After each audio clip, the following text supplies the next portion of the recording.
So I was asked a fabulous question the other week, and it was, why does the thyroid affect my weight and what does it do exactly? Welcome to this week's Why.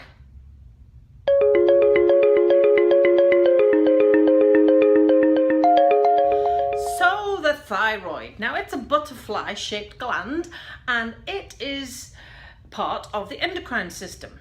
It produces, stores and releases hormones that it takes from your food and the food you eat. Where is it?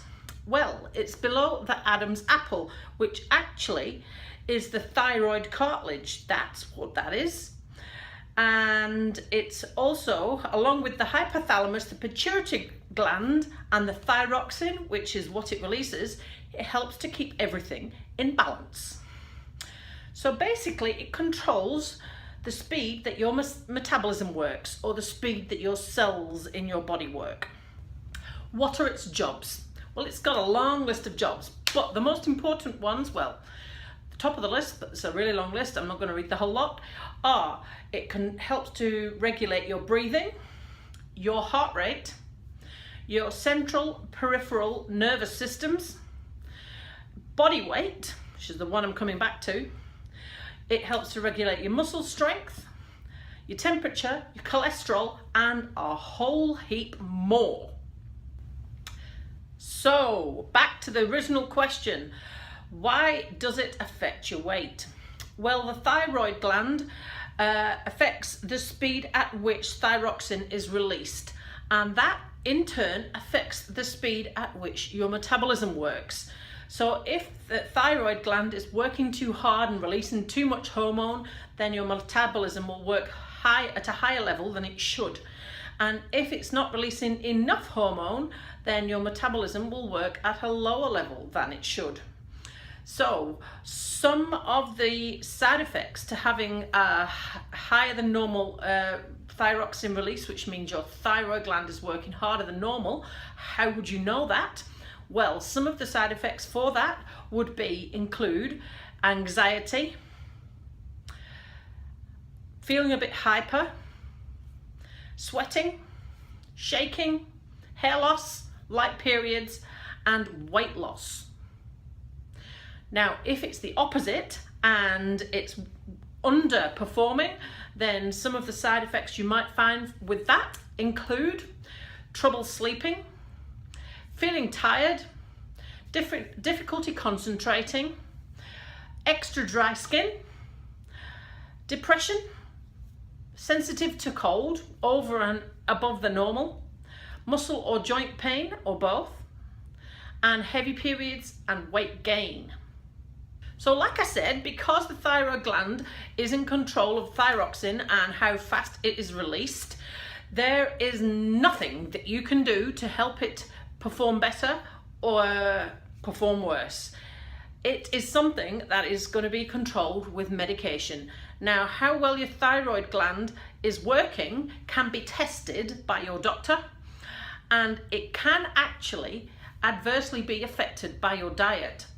I know this because when I was a competing athlete, I used to still follow the Weight Watchers plan, because at that point, that's all I knew how to do. Now, the Weight Watchers diet is based on a calorie deficit diet. So that is how it works, but that's why it doesn't continually work, because we can't always work in calorie deficit, because that's going to make you tired and irritable and not have enough energy and all that sort of thing. So I was working at a calorie deficit and incredibly low fat. That's the other thing that the Weight Watchers diet is, incredibly low fat. And as a result, I was feeling really tired and really run down, and my training was going a bit rubbish, and I couldn't understand why not. And so I went to see the doctor. Now, the doctor said my thyroid was starting to fail. They couldn't decide at that point which way it was going to go. They had to monitor it. And so they kept on retesting me every 6 months or so to monitor it. Meanwhile, it was also suggested to me at that point that I looked at my diet, because like I said to you right at the start, the thyroid gland takes its nutrients from the food that you eat. So I looked at my diet because it was incredibly low fat, low carb, and it was suggested that I should fix that. So I did a nutrition qualification. It's up here. And then I put some of that into practice. So I went back on full fat butter and full fat milk. Bleh, I don't like full fat milk. And it started to eat more protein and all that sort of thing. And in fact, my thyroid went back to normal function. So to a degree, it can be affected by your diet if your diet is out of whack. But as a general rule, once it starts to fail or once it's in the hyper state, the doctor is usually the place you need to go, because you'll need to have some medication to put it back to normal. And that takes a wee while to regulate to the right level. So I just want a quick recap. Your thyroid, it's in your throat underneath your Adam's apple, and it, along with the hypothalamus, pituitary gland, it helps to keep your body in balance by releasing thyroxine, which controls the speed that your metabolism works. So that is why the thyroid is responsible for weight gain or weight loss, because of the hormone that it releases, which controls your metabolism. So I'm sorry, I don't actually have a magic fix if you're having thyroid trouble.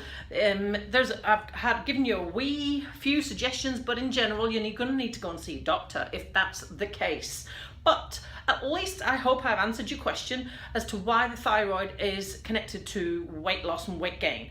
So thank you for watching.